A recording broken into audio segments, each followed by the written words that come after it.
At Starbound, we tell stories the human way, not with artificial voices or AI slop.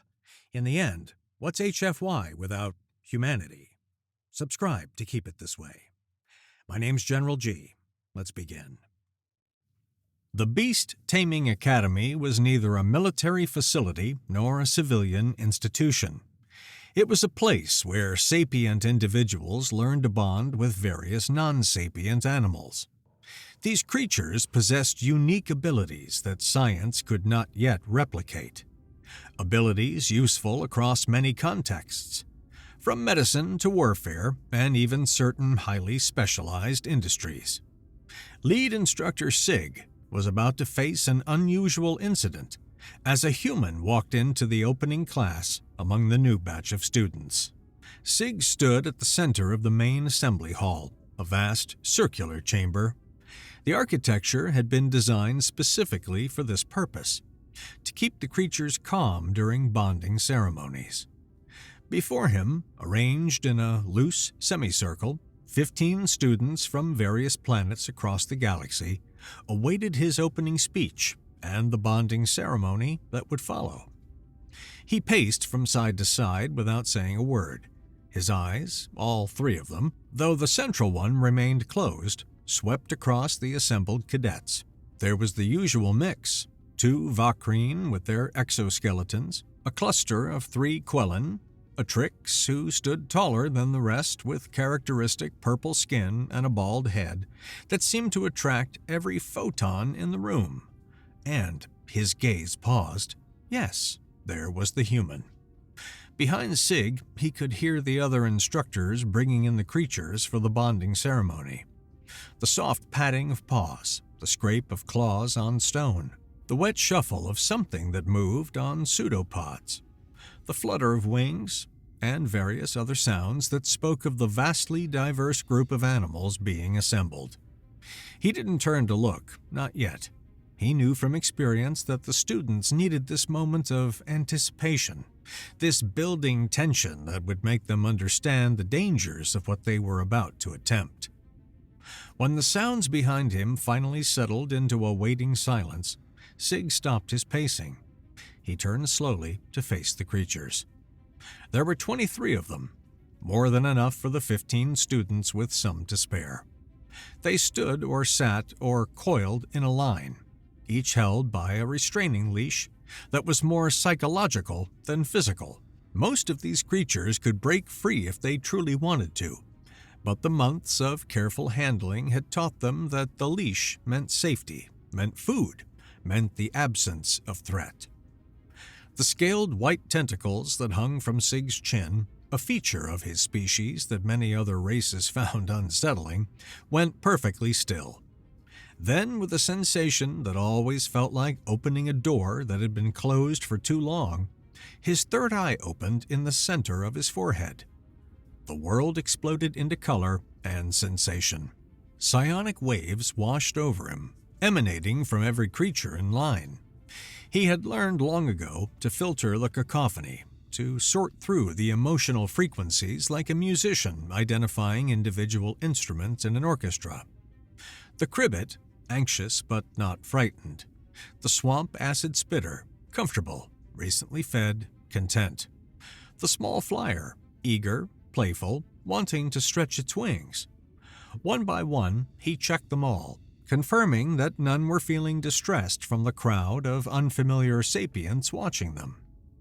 Satisfied, he allowed his third eye to close and turned back to face the students. The effect was immediate. Every single cadet was staring at him. Even the human's neutral expression had shifted to something approaching wonder. "That," Sig said, "was just a little trick that all members of my species can do. It's nothing special, at least not among my people. Every child of Vexlora opens their third eye before their second seasonal cycle." He paused. "I mention this not to boast, but to establish a simple fact. Every species in this galaxy has abilities that others find remarkable. Some of you can see in spectrums that others cannot. Some of you can survive in environments that would kill your classmates within minutes. Some of you can communicate in ways that require no sound at all." He let his tentacles ripple in what his species considered a smile. "And some of you," he continued, his gaze briefly touching the human, "come from species we are only beginning to understand." Returning to the main topic, he reminded himself. The speech. The warnings. The same things he said every year, with slight variations depending on the composition of the class. Sig clasped his hands behind his back and resumed his pacing, though now his path took him closer to the students, making eye contact with each of them in turn. "Welcome," he began, his voice taking on a formal tone that he reserved for official addresses, "to the Beast Taming Academy. I am lead instructor Sig, and for the next standard year, your success or failure will be my responsibility." He paused in front of a scaled student. "Before we begin, I must say that I noticed a few different faces this year." His eyes found the human again. "Among you is a human cadet, one who filled out the forms to enter the academy as a cadet, despite his species having no representation in this institution's history." Sig's tentacles stopped. "I do not say this to single anyone out, but rather to emphasize that this academy has always been and always will be open to any sapient species willing to do the work." He resumed his pacing, his boots pressing hard against the stone. "Now, I do not know what kind of expectations you had when you applied to this academy, when you spent your savings or convinced your families to sponsor your education, when you traveled across star systems to be here." He stopped, turning to face them all. "But I fear I will have to shatter a few of them." The silence that followed was heavy. Sig let it stretch, let them feel the weight of his words. Then he began pacing again, this time in silence. 10 steps to the left, stop. 10 steps to the right, stop. Back to center.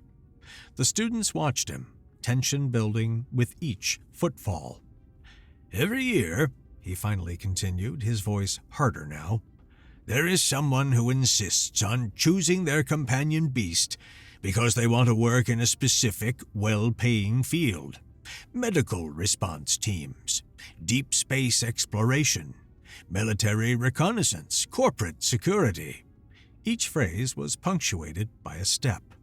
"Or perhaps they have some desire to bond with a specific species of creature.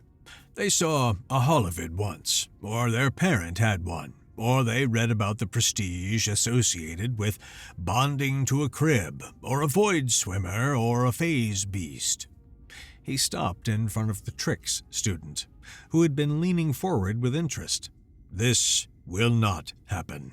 Not this year, not ever, not under my instruction." Several students shifted uncomfortably. The human, Sig noticed, remained perfectly still, watching and listening. "Do you know," Sig asked, his voice dropping to something almost conversational, "what happens when you try to force a bond with a creature that does not like you? Let me give you examples from years past, before my time as lead instructor." He held up one finger. "Cadet Zelthora, class of 471, insisted on bonding with a spiker, despite the creature's obvious aggression toward her. She succeeded, after a fashion, in establishing a connection. The spiker tolerated her for 3 months. Then, during a training exercise, it turned on her." He paused. "She survived, but she will never use her right manipulator appendage again." A second finger. "Cadet Horan, class of 483, wanted a creature that could enhance his natural psionic abilities because he hoped to enter the corporate espionage field.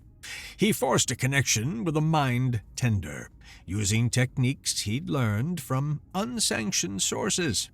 The mind tender bonded with him, yes. It also slowly drove him insane over the course of 6 months as it fed on his thoughts. He had to be institutionalized." A third finger. "Cadet Instructor Sig? A hand had gone up, one of the furred students. Sig ignored her completely. Cadet Lear, class of 496. She wanted any creature, didn't care which one, just wanted to graduate quickly and get into the field.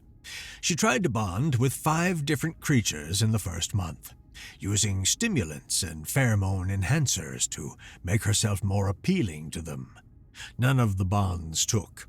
By the second month, not a single creature in the facility would come near her. The scent of desperation and artificial enhancement had marked her. She dropped out. Vakrin's hand was still raised, but Sig continued as if he didn't see it.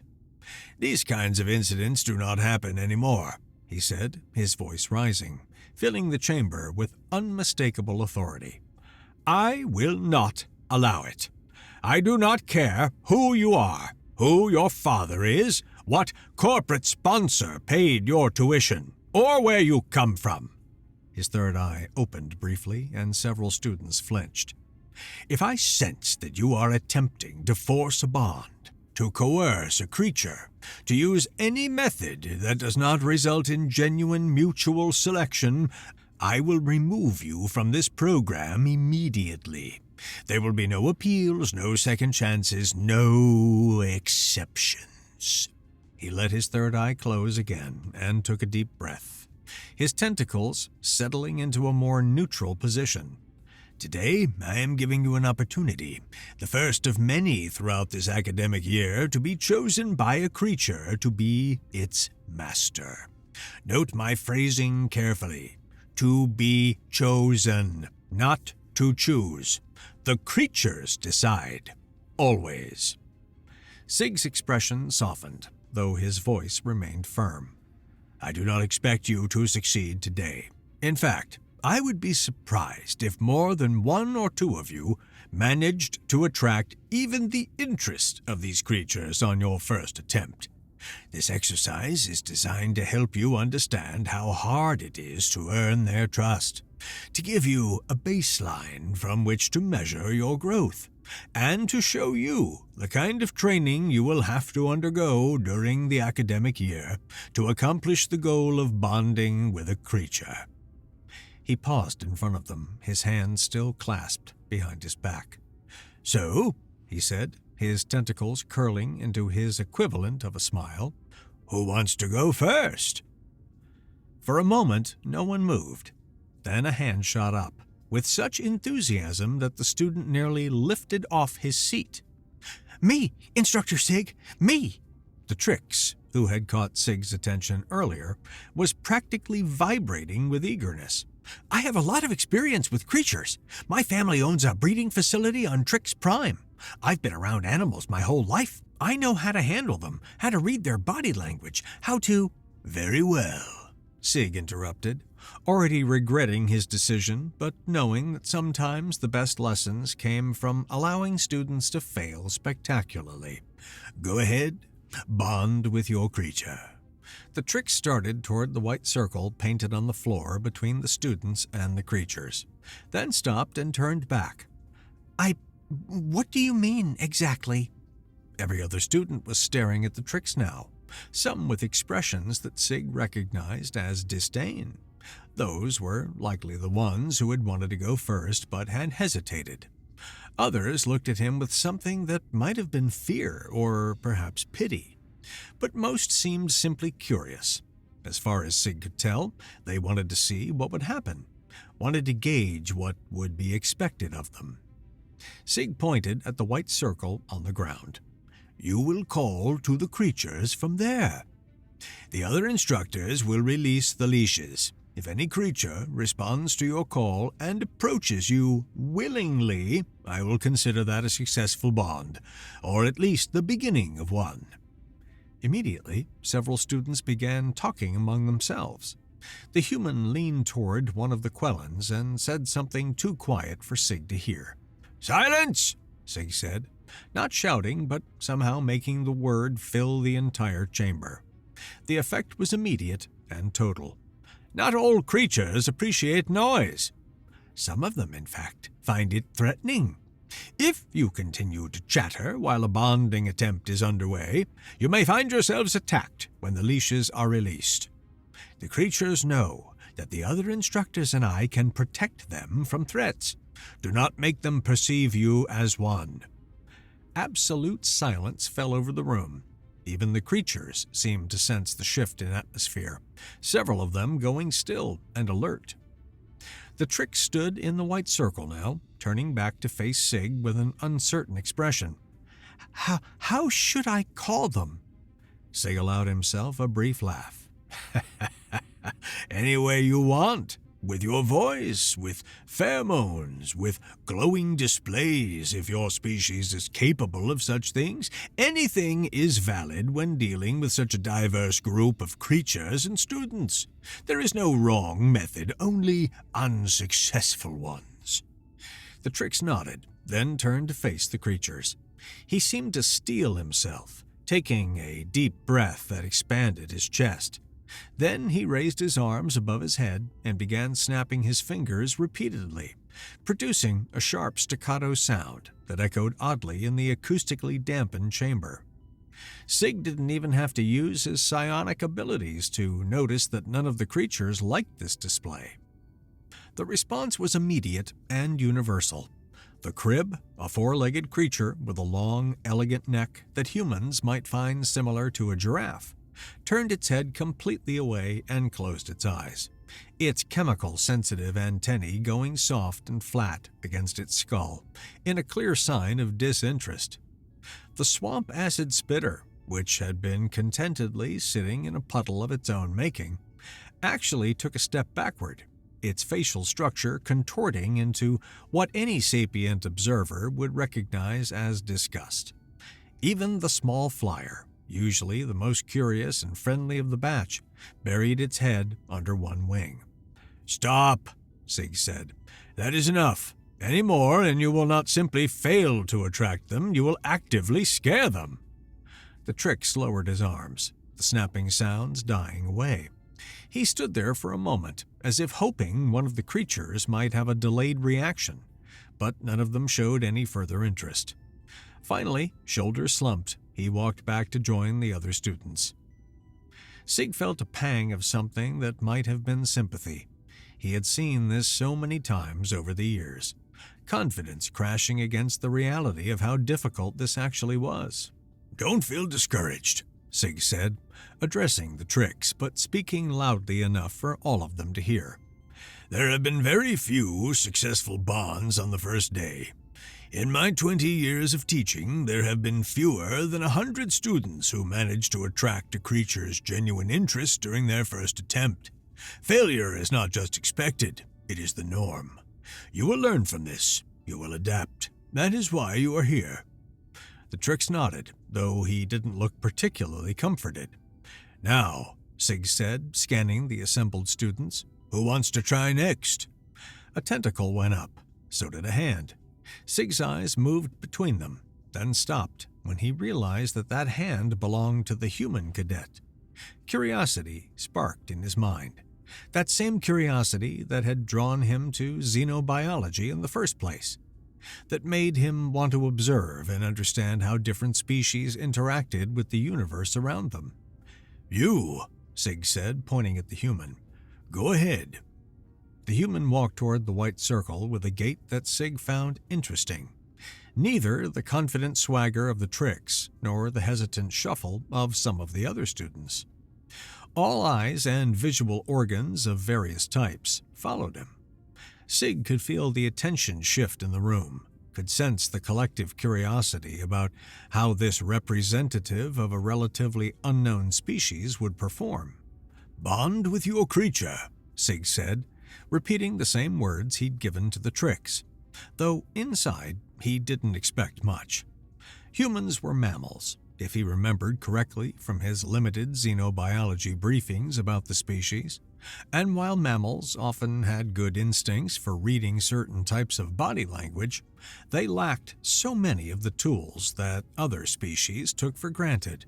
No psionic abilities that he was aware of, no pheromone glands, no ability to change their coloration or produce bioluminescence, What could this human possibly do to attract creatures that had rejected tricks with years of supposed experience? The human stood in the center of the white circle and looked at the assembled creatures, his eyes traveling from one to the next. Sig watched his face, trying to read the alien expressions. The human's eyes lingered on a small, fuzzy creature that resembled a terrestrial rodent, but with 6 legs and crystals growing from its back that could store and redirect energy, useful for medical applications.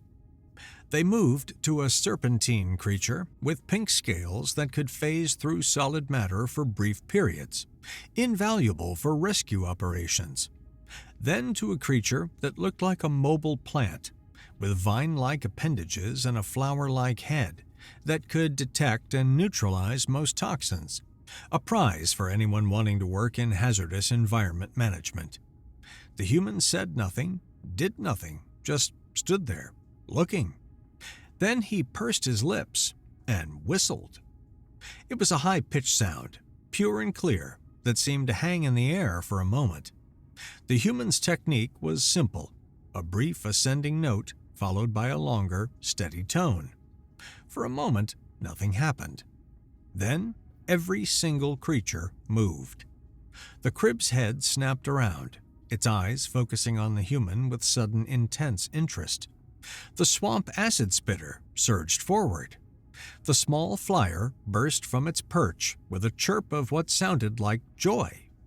The energy-storing rodent began bounding across the floor, its crystal back segments chiming with each hop. The serpentine phaser uncurled from its coiled position and glided forward with surprising speed. Even creatures Sig had thought were sleeping or disinterested suddenly animated, moving toward the white circle with purpose. "Wait!" Sig started forward, his mind immediately calculating the danger. 23 creatures, all converging on one point, all moving quickly. The human could be trampled, bitten, clawed. Some of these creatures were dangerous even when they liked you. "Stop! Instructors! The leashes!" But the other instructors stood frozen, as shocked as Sig by what they were witnessing. And in any case, it was already too late. The creatures had reached the human. But the attack Sig had feared never came. Instead, the crib lowered its long neck and gently pressed its head against the human's chest. The swamp acid spitter, which Sig had seen snap at handlers who moved too quickly, sat at the human's feet and made a low, thrumming sound that Sig recognized as contentment. The small flyer landed on the human's shoulder and immediately began investigating his ear, making soft chirping sounds. The energy-storing rodent climbed up the human's leg, which should have been painful given its claws, but somehow wasn't, and nestled into the crook of his arm, crystals glowing with a soft and warm light. Other creatures surrounded him. The serpentine phaser coiled loosely around his ankle. Some seemed content to simply keep close. "What the?" one student breathed. "How is he?" another began. "Instructor Sig," a third student's voice cracked on the question. "Is this supposed to happen?"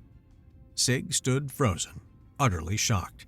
His tentacles had gone completely rigid, hanging from his chin like white cables. His mouth was slightly open, and he realized with some embarrassment that he had forgotten to close it. His third eye had opened involuntarily, and the psionic waves washing over him from the creatures were almost overwhelming in their unanimity. Joy, affection, recognition, trust, happiness. Not a single note of fear or aggression or uncertainty. 23 creatures, each with their own personality, their own preferences, their own history, some of whom had never shown interest in any handler before, and all of them were acting as if the human was their oldest, most beloved companion. It was impossible. It shouldn't be happening, and yet here it was, unfolding before his eyes. The human, seemingly unconcerned by the massive creatures surrounding him, was methodically giving attention to each one. He scratched the crib behind its auditory organs, a spot that Sig knew from experience was difficult to reach, and most cribs loved having scratched. He made a clicking sound with his tongue that made the swamp acid spitter's eyes half close in pleasure. He held still for the small flyer to play with his ear, though Sig could see from the human's slight wince that the creature's small claws were probably uncomfortable. He stroked the energy-storing rodent's back, carefully avoiding the crystal growths in a way that suggested he knew exactly where to touch and where not to. Sig watched, transfixed, as the human moved through the crowd of creatures. He knew that the serpentine phaser liked having its head rubbed in small circles. He knew that the multi-eyed crystal-mouthed creature preferred firm pats to gentle strokes. Slowly, as if moving through water, Sig began walking toward the white circle. His legs felt strange, his balance off. Part of his mind was screaming that this was wrong, impossible, unprecedented. Another part, the part that had made him a xenobiologist in the first place, was cataloging every detail, desperate to understand. He opened his third eye fully, no longer caring about the rules of not overusing it. He had to know, had to understand what was happening. The psionic waves from the creatures washed over him again, and this time he didn't filter them. He let every frequency, every emotional color, every nuance of feeling flood his consciousness. He touched the mind of the cribbit, genuine affection, so strong it was almost shocking. The swamp acid spitter, trust, deep and absolute. The small flyer, playfulness mixed with protectiveness. The energy-storing rodent, contentment so profound it bordered on bliss. One by one he checked them all. 23 creatures, 23 instances of genuine, unforced, freely given affection for the human standing in their midst. It was real. It was all real. This human, apparently through nothing more than a simple whistle, that high-pitched noise, something Sig's species couldn't even properly hear, had somehow called to every single creature in the chamber and won their complete trust. Sig stopped a few feet from the circle, his third eye still wide open, his tentacles trembling. "What?" Sig's voice came out rough, uncertain. He cleared his throat and tried again. "What is your name?" The human looked up, and for the first time, Sig saw surprise on his face. Surprise at Sig's reaction, perhaps, or at the fact that Sig was standing so close with his third eye openly active. Around him, the creatures shifted and resettled, none of them showing any sign of wanting to leave his presence. "Adan," the human said. "My name is Adan." "Adan," Sig repeated, tasting the unfamiliar syllables. "How?" He gestured at the creatures surrounding the human, at the unprecedented scene before him. "How were you able to perform this miracle?" Adan's expression shifted, and Sig recognized it now. The human had known he'd done something strange, something unexpected, but there was no smugness in his face, no pride or arrogance, just a kind of sheepish acknowledgement. I suppose I should explain," Adan began, then paused to gently discourage the small flyer from trying to nest in his hair. "I was very eager to leave Earth and explore space when I turned 18. It's a whole thing with humans. 18 is our age of majority, when we're legally considered adults. The day after my birthday, I bought a ticket on the first transport heading out system. Didn't really have a plan beyond see the galaxy." Sig listened, his third eye slowly closing as he focused on Adan's words. Around the chamber, the other students and instructors were equally riveted, though for different reasons.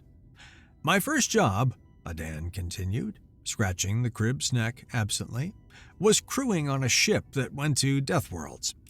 High-gravity planets, toxic atmospheres, dangerous fauna, the place where exotic creatures can be found but where most sapiens don't want to spend much time. The ship's captain and his crew were mercenaries, basically. They'd take contracts to capture specific creatures that corporations or researchers or collectors wanted.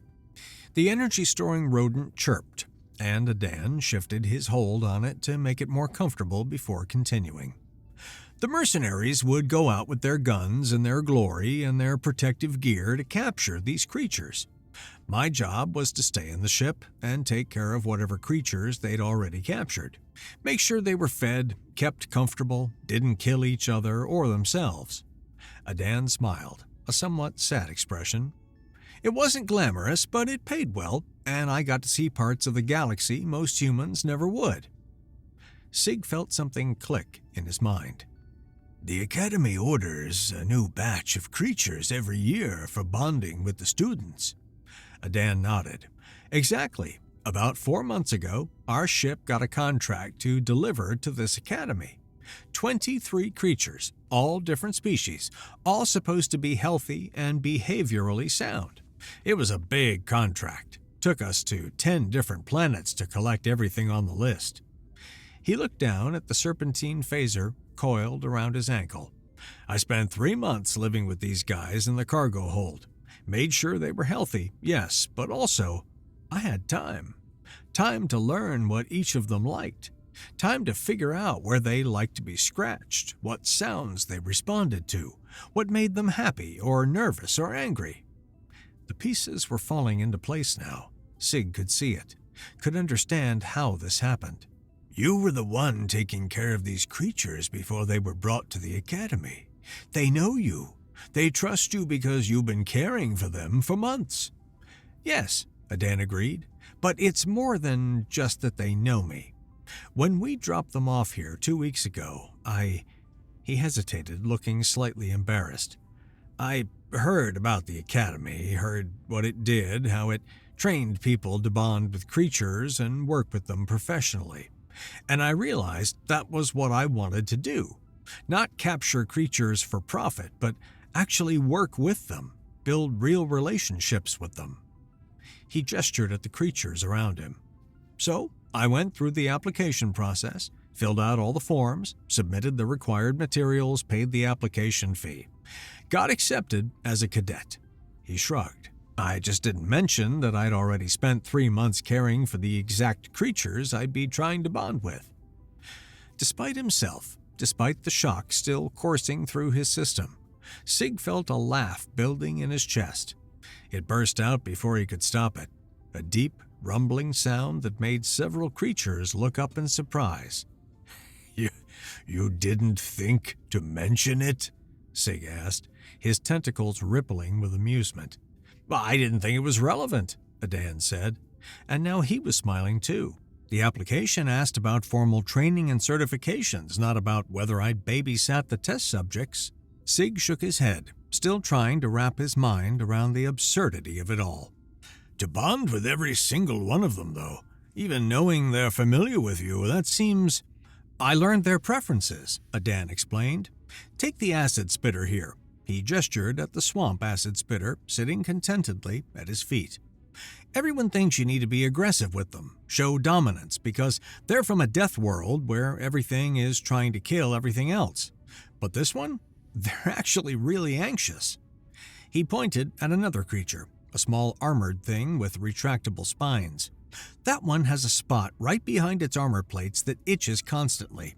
Couldn't reach it themselves, and it was driving them crazy. I made a little scratching tool out of scrap metal and helped them out. Now they trust me completely.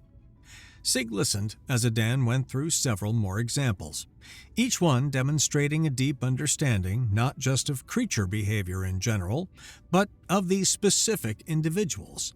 He had learned their quirks, their personalities, their individual needs and preferences. He had spent months building relationships with each one of them, one careful interaction at a time. Finally, Sig understood. The miracle wasn't a miracle at all. It was just hard work, time, and genuine care manifesting in a way that looked supernatural to those who didn't know the context. But that understanding brought with it a problem. Adan, Sig said, his voice taking on a more formal tone, I need you to understand something. Having you in the cadet program, learning alongside these other students, wouldn't be good for anyone." He saw the human's expression fall, saw hope transform into disappointment in real time. "You're too good at this," Sig continued. "You have too much experience. If you stay in the cadet program, you'll bond with the creature on the first day, while your classmates struggle for months. You'll excel at every exercise while others fail, and those others," he gestured at the students watching from the sides of the chamber, "will have their self-esteem eroded. They'll compare themselves to you constantly and find themselves wanting. They'll feel inadequate, and that will interfere with their ability to learn and grow." Adan's hand had stilled on the crib's neck. "Are you saying, do you want me to give up the academy? Leave?" "No," Sig said firmly. "Quite the opposite." He let his tentacles curl into what he hoped Adan would recognize as a positive expression. "I want you to abandon your status as a cadet and forget your military dreams, or at least postpone them.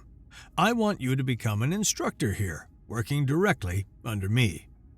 The surprise on Adan's face was almost comical. Several of the creatures reacted to his sudden stillness, nuzzling against him. "You have skills this academy needs," Sig continued.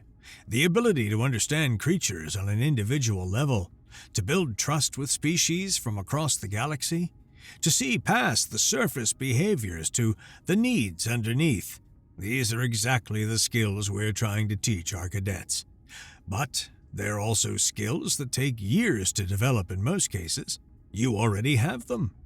"But I'm 21, Adan protested. "I don't have any formal certifications. I dropped out of basic education on Earth to go into space. I'm not qualified to teach anyone anything." "You're qualified to teach them the most important lesson," Sig said. "How to actually care about the creatures, rather than seeing them as tools or status symbols or means to an end." He paused, then added, "And before you worry about your future prospects, let me assure you that having Academy Instructor on your record will make it very easy to switch careers later if you decide this isn't for you. The military, corporations, private security, they all value academy training and instructor training even more so." Adan still looked uncertain, so Sig played his final card.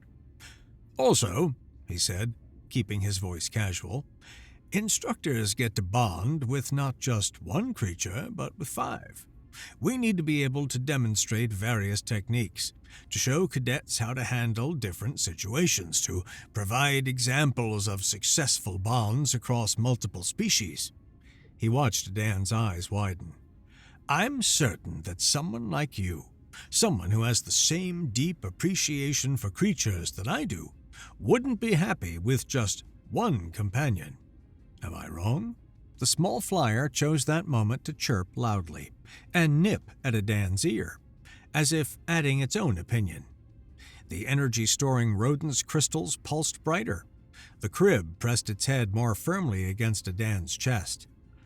Adan looked around at the creatures surrounding him, and Sig could see the moment when resistance crumbled into acceptance. "I mean, 5 would be better than 1, and teaching does sound interesting. And I did quit my last job because I wanted to work with creatures more directly."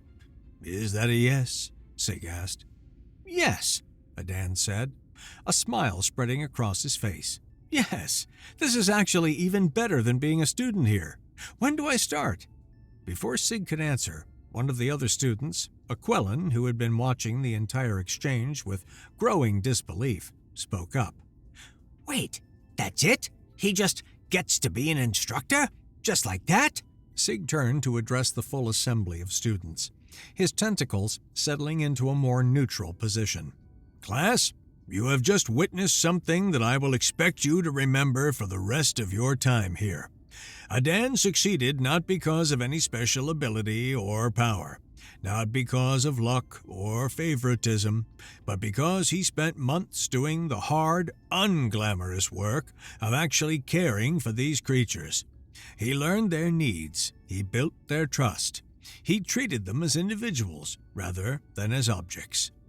He let that sink in for a moment, That is what you will be trying to achieve this year. That level of understanding and connection. It will not be easy, it will not be quick, but it is possible, as Adan has demonstrated. Several students nodded, though a few still looked resentful or confused. Now, Sig said, I'm afraid I must postpone the rest of today's bonding attempts. These creatures have just had their entire worldview rearranged by Adan's presence, and they need time to settle before they can give you fair consideration. We will resume tomorrow, same time, same place. A murmur of disappointment ran through the students, but Sig held up a hand for silence. Use this evening to think about what you've seen. He paused. And remember, there are no shortcuts to genuine bonds, only time, effort, and authentic care. He turned back to Adan, who was attempting to gently disengage from the mass of creatures still surrounding him. Come, I'll show you to your accommodations. We have much to discuss. As they walked toward the chamber's exit, followed by a small parade of creatures who seemed reluctant to let Adan out of their sight, Sig couldn't help but feel a sense of satisfaction. In 20 years of teaching, he'd never had an instructor with this kind of natural talent. The possibilities were extraordinary. Behind them, the students began filing out of the chamber, talking in excited voices about what they'd witnessed. The other instructors moved to guide the creatures back to their habitats, though several of the creatures kept looking back toward Adan until he disappeared through the doorway. One question, Adan said as they walked down the corridor. You said instructors bond with 5 creatures. How do they choose which 5? Sig's tentacles rippled with amusement. In your case, I suspect the creatures will choose you. They usually do, for the ones who are truly meant for this work. As if to punctuate his words, the small flyer that had been sitting on Adan's shoulder chirped and settled more firmly into place, making it clear that it had no intention of being left behind. Sig laughed. And apparently the first one has already decided. Welcome to the Academy, Instructor Adan. I suppose you're going to fit in perfectly here. The look of pure joy on the human's face as he gently stroked the small flyer's head told Sig everything he needed to know. They had made the right choice. The Academy had just gained its most promising instructor in decades, and all because a human had wandered into class with a connection to the very creatures meant to test the students' abilities. Sometimes, Sig reflected, the best teaching moments came from the most unexpected sources. And sometimes, the universe had a sense of humor about these things. He was looking forward to seeing what other surprises this unusual human would bring to the Academy in the months and years to come.